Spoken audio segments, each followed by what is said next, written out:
Madurai Gandhi museum சாலையில் குடிநீர் குழாய் அமைக்க தோண்டப்பட்ட பள்ளத்தில் தனியார் பள்ளி பேருந்தின் சக்கரம் இறங்கியதால் அப்பகுதியில் போக்குவரத்து நெரிசல் ஏற்பட்டுள்ளது. இதுகுறித்தான தகவல்களை தருகிறார் செய்தியாளர் ராஜ்குமார். வணக்கம். இதுகுறித்தான தகவல்களை பதிவு பண்ணலாம். வணக்கம். மதுரை காந்தி மியூசியம் சாலையில் குடிநீர் குழாய் பதிப்பதற்காக தோண்டப்பட்ட பள்ளத்துல தனியார் பள்ளி பேருந்து சிக்கியது. இதனால 1 மணி நேரத்துக்கு மேலாக கடுமையான போக்குவரத்து நெரிசலும் ஏற்பட்டது.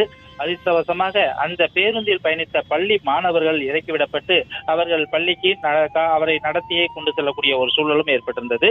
மதுரை காந்தி மியூசியம் அருகே மாவட்ட ஆட்சியர் அலுவலகம், மாவட்ட ஊரக வளர்ச்சி முகமை அலுவலகம் உள்ளிட்ட பல்வேறு அரசு அலுவலகங்கள் உள்ளது. அதே பகுதியிலேயே மாநகராட்சி பூங்கா, காந்தி அருங்காட்சியகம் உள்ளிட்டவைகளும் இருக்கிறது. இது பிரதான சாலையாக இருப்பதால் இங்கு அதிகமான வாகனங்களும் இங்கு போக்குவரத்தில் இருக்கிறது. இந்த நிலையில்தான் மாநகராட்சி சார்பில் குடிநீர் குழாய்க்காக இங்கு பள்ளம் தோண்டப்பட்டு அந்த குடிநீர் குழாய் பதித்த பின்பு அந்த பள்ளம் மூடப்பட்டு இருந்தது. இந்த நிலையில்தான் தனியார் பள்ளி பேருந்து வாகனம் மாணவர்களை அழைத்துக் கொண்டு அந்த வழியாக வந்த போது அந்த பள்ளத்தில் சிக்கியது. இதனால் அதிகமான போக்குவரத்து நெரிசலும் ஏற்பட்டிருந்த நிலையில சுமார் 1 மணி நேரத்துக்கு மேலாக வாகனங்கள் நீண்ட வரிசையில் நின்றிருந்தது. அது சிக்கி நின்றிருந்ததோடு மட்டுமல்லாமல் ஆம்புலன்ஸ் உள்ளிட்ட வாகனங்களும் அங்கு அதிகமாக வந்தது.